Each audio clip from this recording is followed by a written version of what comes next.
Terrain social.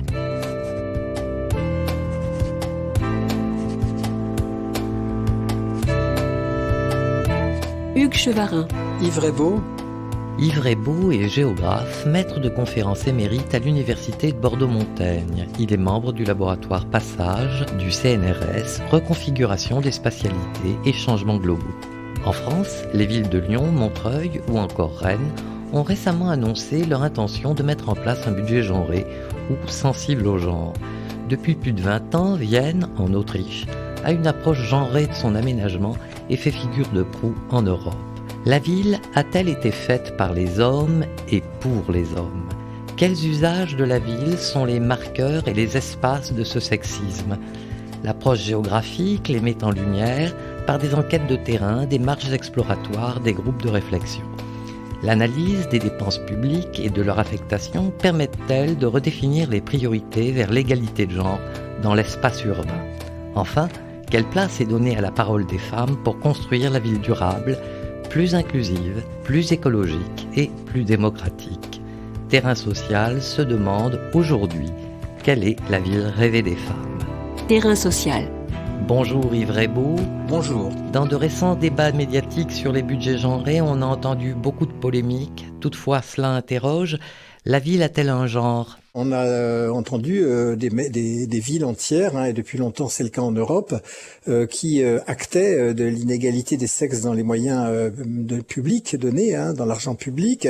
C'est effectivement dans des pays où on considère qu'il y a une égalité de l'imposition et qu'il y a des catégories qui s'appellent femmes et hommes. Si femmes et hommes payent des impôts à égalité, eh bien on peut s'interroger sur la destination de ces impôts en termes de services publics.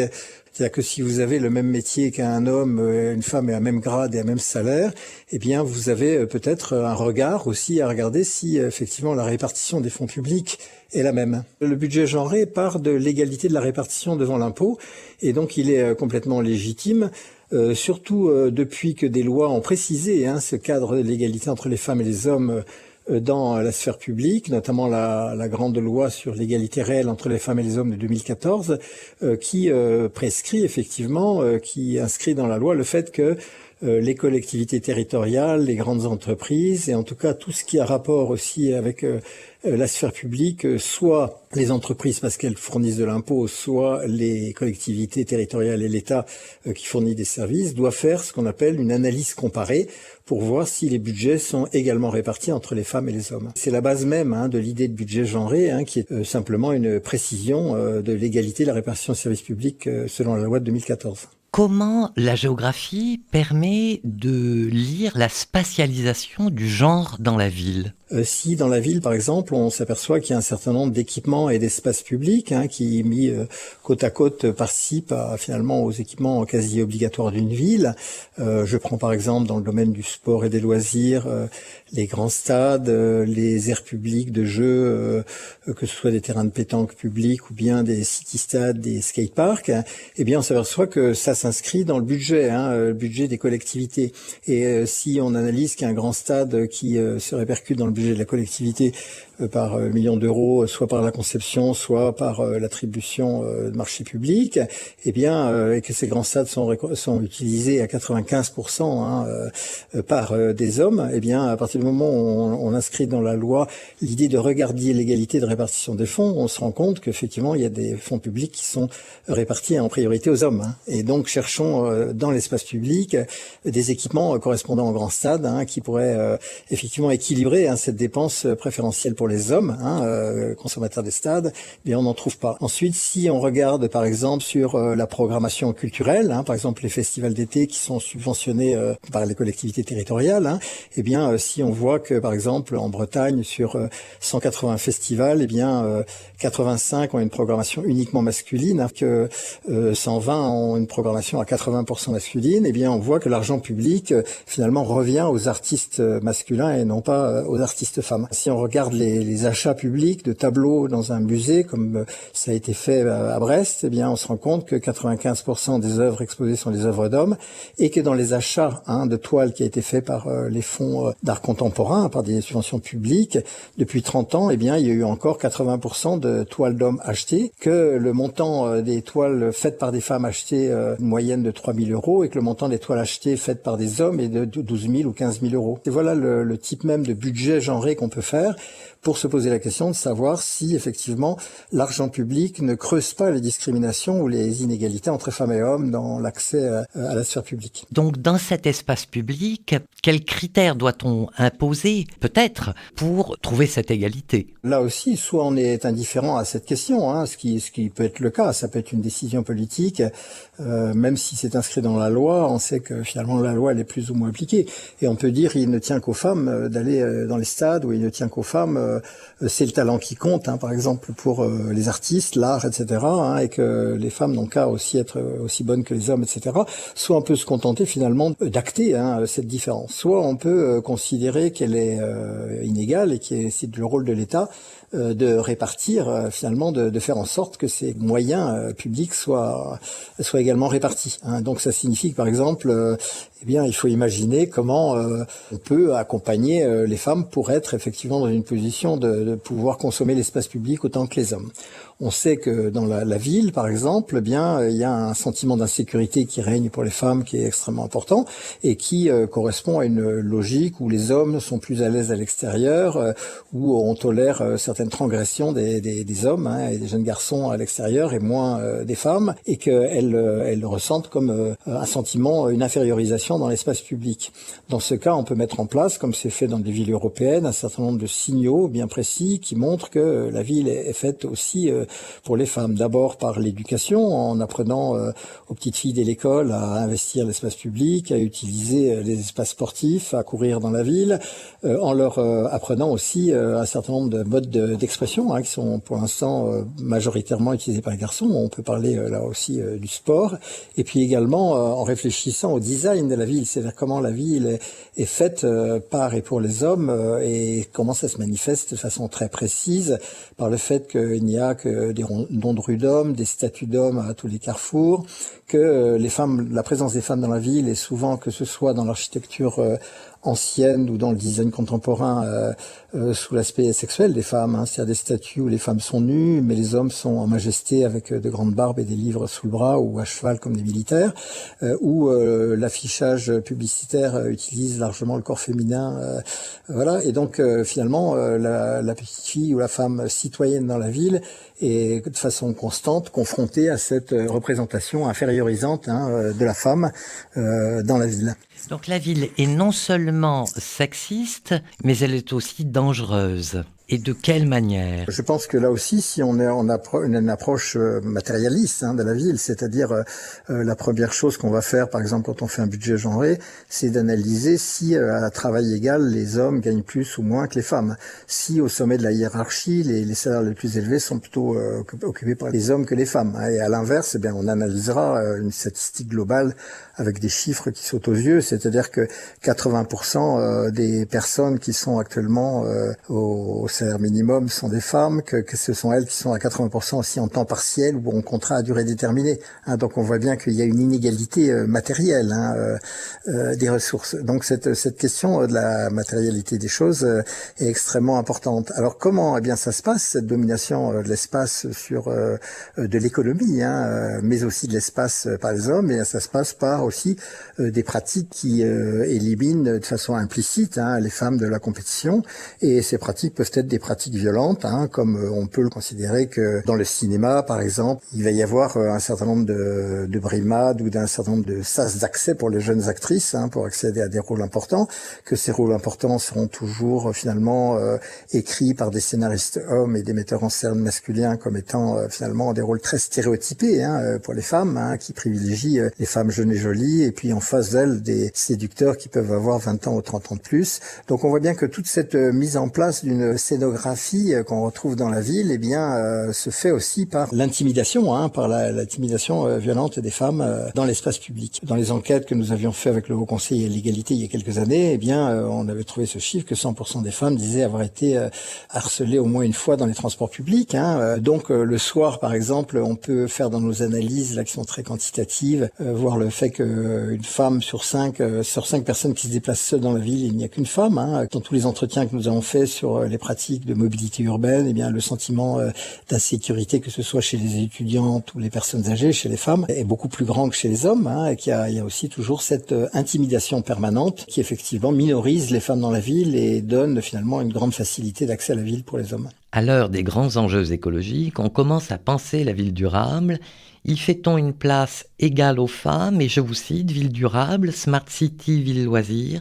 Cela ne ressemble-t-il pas, au fond, à la ville rêvée des hommes? C'est une interrogation, mais qui se vérifie. C'est-à-dire que si d'un côté on regarde finalement, on sonde l'imaginaire masculin qui s'exprime à travers les réalisations des architectes, des urbanistes, dans les plans d'urbanisme, dans les débats qui peuvent être menés sur l'aménagement de tel ou tel quartier, sur les grands textes fondateurs de la ville moderne. D'abord, on se rend compte toujours statistiquement, c'est l'analyse textuelle, qu'ils sont presque tous rédigés par les hommes. Les concepteurs de la ville, les rêveurs de ville sont des hommes, sont très rarement des femmes. Ce sont eux aussi qui sont les grands concepteurs de quartiers, de tours, de ponts, etc. Donc là, il y a une tradition très fortement masculine de la ville. Donc cette ville rêvée qui se met en œuvre, eh bien, on peut aussi l'analyser par le bas, par les entretiens seuls ou en groupe, non mixte de femmes, ou bien par des marches exploratoires, ou bien par des observations, des enquêtes en ligne que nous avons menées, et que effectivement la ville quotidienne des femmes, eh bien c'est aussi la ville du sentiment d'insécurité d'une part, et puis c'est aussi la ville où les femmes accompagnent, puisque ce sont elles qui à 75% accompagnent les enfants, pas seulement à l'école, mais aussi chez le médecin, à la leçon de sport ou de musique, à l'anniversaire des copines et des copains, mais ce sont aussi elles qui majoritairement s'occupent des personnes âgées, qui arrêtent de travailler quand il y a une personne âgée à domicile, qui arrêtent également de travailler quand il y a un enfant handicapé à domicile. 80% des personnes dans un couple qui arrêtent de travailler partiellement lorsqu'il y a un enfant handicapé sont des femmes aussi. Donc elles ont aussi une conception de la ville qui est beaucoup plus inclusive, parce qu'elles sont majoritairement dans ces fonctions d'accompagnement. Du coup, ce qu'on ne retrouve pas dans la ville rêvée des hommes, qui considèrent que la sphère privée n'est pas importante, n'est pas la plus importante dans la ville, en fait. Voilà. Donc, des villes comme Vienne en Autriche ont donné l'exemple. Vous êtes à Bordeaux. Quelle réflexion la ville de Bordeaux mène-t-elle concernant son réaménagement pour faire une place égale aux femmes ? Alors, c'est très intéressant parce que vous savez que Bordeaux a changé de majorité. C'était une révolution dans une ville qui a été à droite pendant presque 60 ans, ou même un peu plus, je crois 80 ans. Même si la métropole appliquait la cogestion avec des maires de gauche. Donc c'était la tradition de la cogestion de Jacques Chaban-Delmas. Toujours est-il que la ville d'Alain Juppé, pendant les 15 dernières années, a mené un programme qui était un programme très avancé sur la réflexion sur l'égalité femmes-hommes dans l'espace public, mais également aussi sur le passé colonial. Donc c'est allé de pair aussi.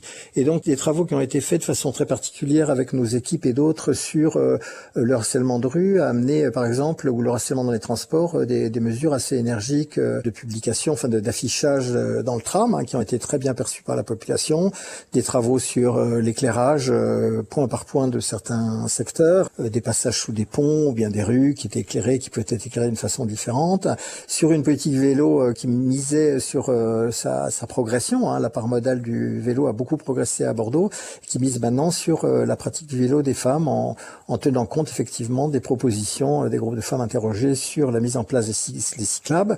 La ville de Bordeaux avait mis en place également, et la métropole, un budget, une analyse comparative du genre dans la ville, une politique sportive égalitaire, etc. Toutes sortes de mesures. Alors là, ce qui est intéressant, c'est que la nouvelle municipalité, effectivement, est en train de rebattre les cartes, en y ajoutant une variable encore plus importante autour de l'environnement, des mobilités douces, etc.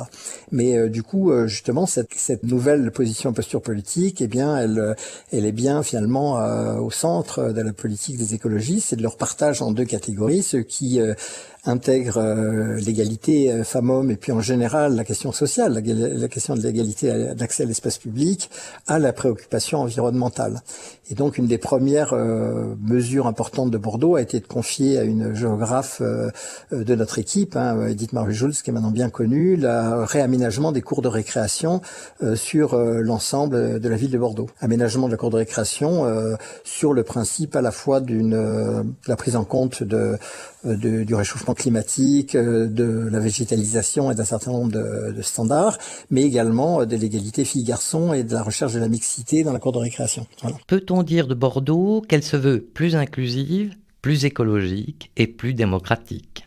Oui, alors c'est toujours des vœux pieux, je veux dire, parce qu'il faut aller jusqu'au bout. Alors parmi les écologistes, il y a ceux qui disent d'abord interdire la voiture et puis ensuite on verra comment on peut favoriser l'accès de la ville sans voiture, favoriser les transports. D'autres qui disent oui, mais avant d'interdire la ville aux voitures, il faut voir qu'est-ce que ça a comme conséquence sur un certain nombre de populations qui a besoin de la voiture pour se déplacer. Si on interdit la ville aux voitures, qu'est-ce qu'on fait des personnes âgées qui vivent en ville? Est-ce qu'elles peuvent continuer à se déplacer sans moyen de transport, etc. Qu'est-ce qu'on fait des femmes qui s'occupent majoritairement des enfants quand elles ont 3 enfants dans 3 écoles différentes, etc. Donc si vous voulez, il y a quand même 2 tendances, la tendance qui met l'écologie devant et l'autre qui pourrait être chez les écologistes plus écoféministes, représentée par quelqu'un comme Sandrine Rousseau par exemple, qui met la question de la mixité et de l'égalité femmes-hommes au centre de la révolution écologique. Qu'en est-il de la parole des femmes dans et pour l'espace public urbain ? La question de la prise de parole des femmes sur les sujets de la ville, vous savez que dans les travaux que j'ai faits, je montre que les femmes interviennent très peu dans les débats publics et qu'elles sont peu présentes aussi dans les staffs de décision sur l'aménagement de la ville. Eh bien, il s'agit de rendre la parole effectivement à ces femmes par des diagnostics de quartier, en sollicitant les mères de famille, mais pas que, les jeunes filles aussi qui habitent dans des quartiers, qui sont des personnes aussi qui vont pas toujours aller voter, pour leur demander qu'est-ce qu'il leur faudrait comme aménagement de leur quartier. Et donc la démarche de souci des autres, de faire parler les voix, les personnes invisibles, mais de leur faire parler aussi des préoccupations qu'elles ont lorsqu'elles accompagnent des personnes âgées, des enfants, des personnes handicapées, qui n'ont pas toujours voix au débat démocratique. Eh bien, c'est effectivement une démarche démocratique, de démocratie. Donc, ce que disent les théoriciennes féministes américaines, c'est que le care, le soin des autres, est automatiquement une préoccupation démocratique, puisqu'elle consiste à être porte-parole ou donner la parole aux personnes qui sont marginalisées et invisibilisées. Merci Yves Rebaud. Je rappelle que vous êtes géographe, maître de conférences émérite à l'Université de Bordeaux-Montaigne. Vous avez fait paraître en 2015 aux éditions Belin La ville faite par et pour les hommes, y analysant les inégalités de genre dans l'espace urbain. Terrain social.